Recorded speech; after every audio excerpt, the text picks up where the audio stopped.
Good morning students.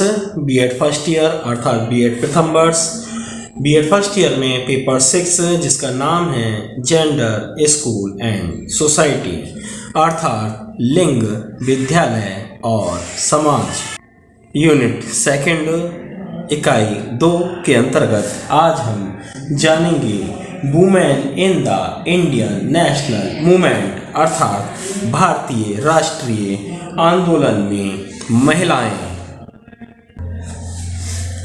भारतीय राष्ट्रवाद के इतिहास में अग्रणी महिलाओं में झांसी की रानी लक्ष्मीबाई का नाम आता है। महात्मा गांधी के आंदोलन में मुख्य भूमिका से पहले 2 महिलाओं ने महिलाओं को राष्ट्रीय आंदोलन में भाग लेने को प्रेरित किया था।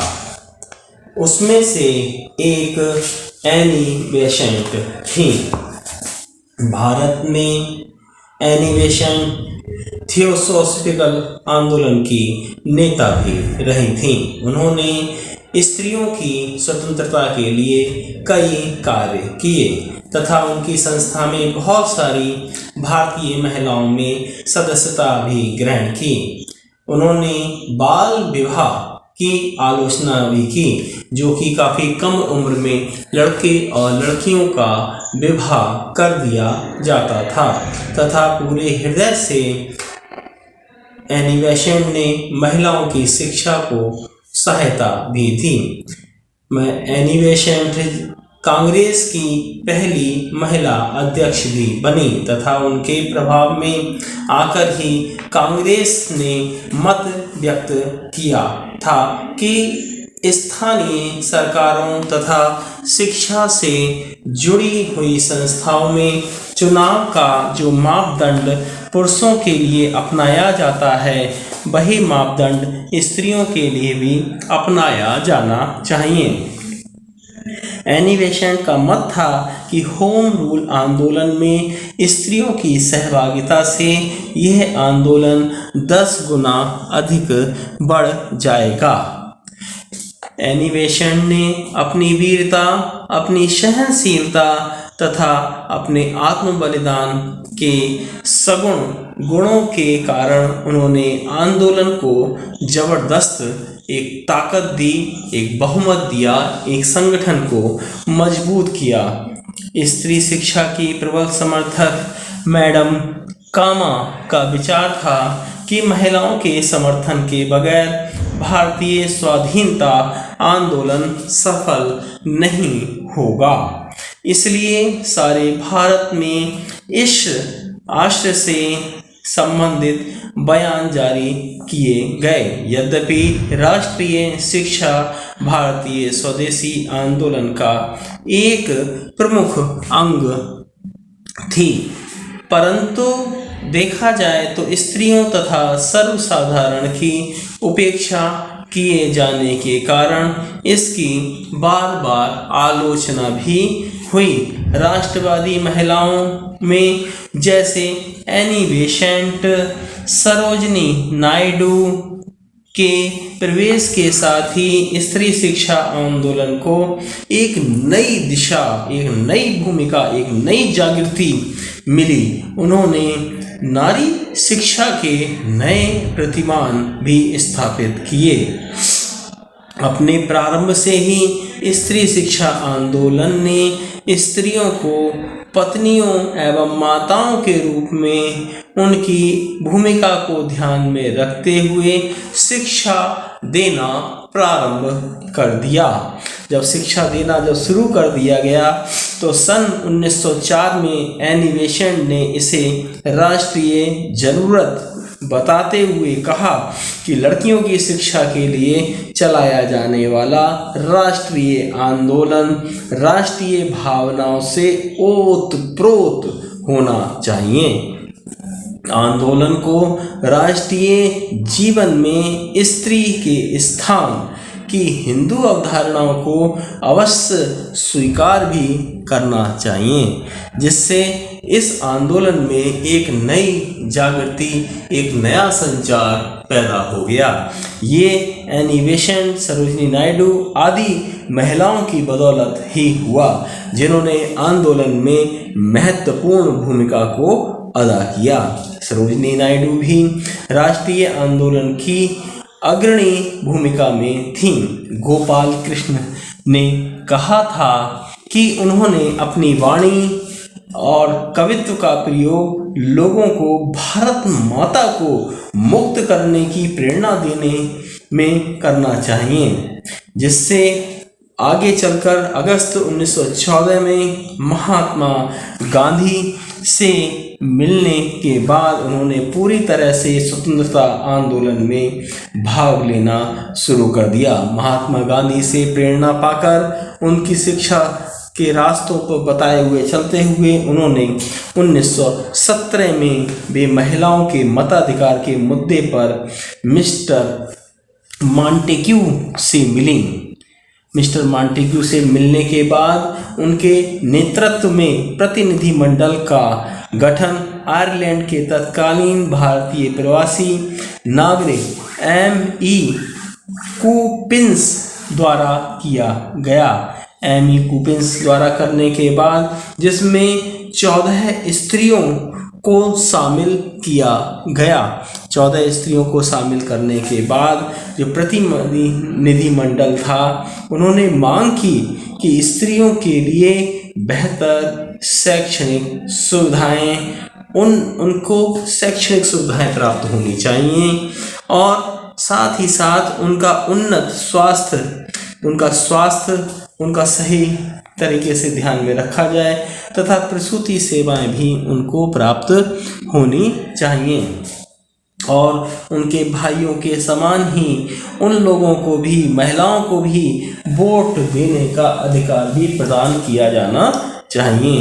1919 में वे महिलाओं के सत्याग्रह की प्रमुख प्रचारक बनकर पूरे देश में घूमी और रॉलेट एक्ट के खिलाफ भी उन्होंने महिलाओं से अपील की कि वो इस आंदोलन में सक्रिय रूप से भाग लें और अपना एक बहुमत, अपनी एक पहचान भी बनाएं, जिससे स्त्रियों को शैक्षणिक सुविधाएं भी प्राप्त हो सकें।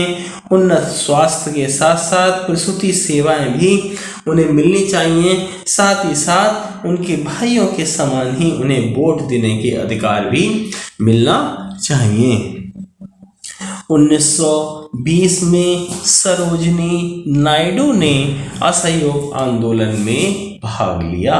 1921 में बंबई के दंगों में लोगों को हिंदू मुस्लिम एकता के लिए समझाया भी गया। इसी प्रकार मोपला विद्रोह में भी उन्होंने अपनी भूमिका निभाई।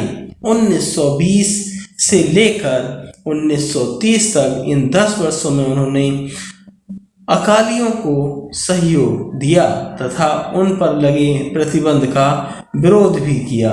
वे कई बार इसी कारण से जेल भी उन्हें जाना पड़ा।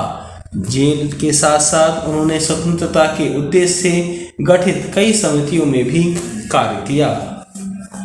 1930 के सविनय अवज्ञा आंदोलन में उन्होंने बढ़ चढ़कर हिस्सा लिया।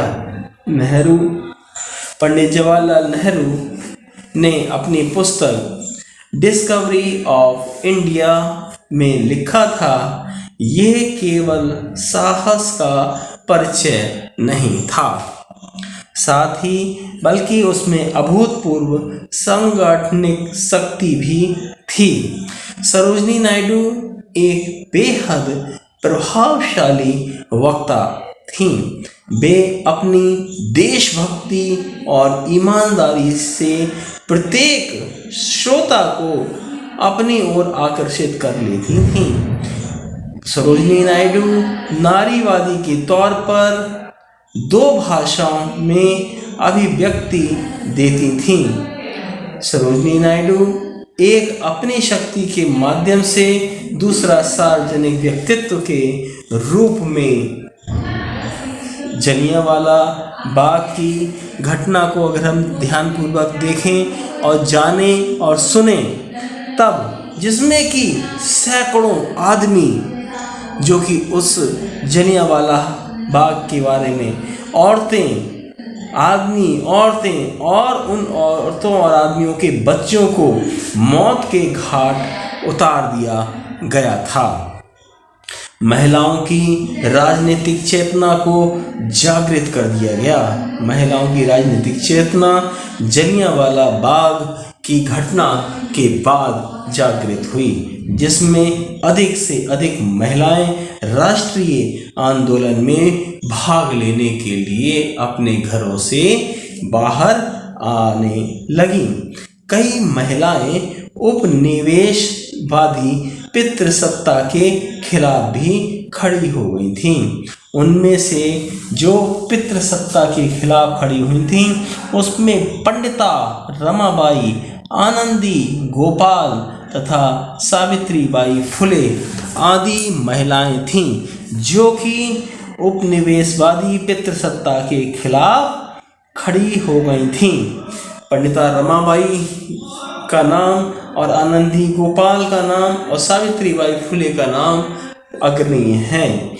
गांधी जी ने महिलाओं को आंदोलन में लाने के लिए एक प्रेरक की भूमिका भी निभाई थी।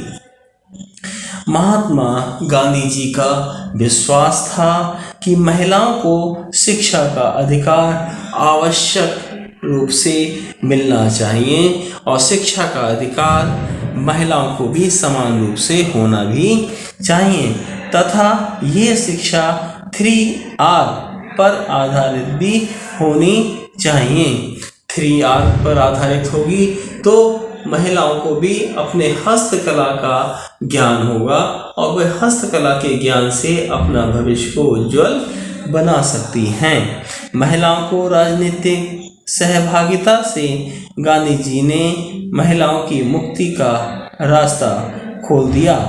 उनका कहना था, महात्मा गांधी जी का, कि स्वराज्य की प्राप्ति में महिलाओं की भी पुरुषों के बराबर सहभागिता होनी चाहिए।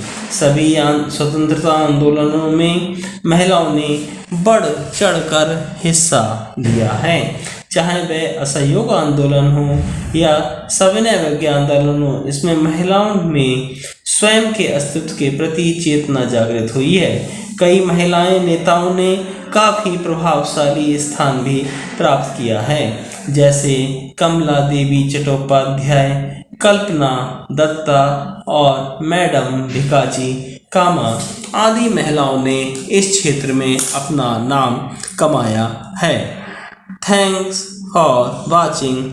धन्यवाद।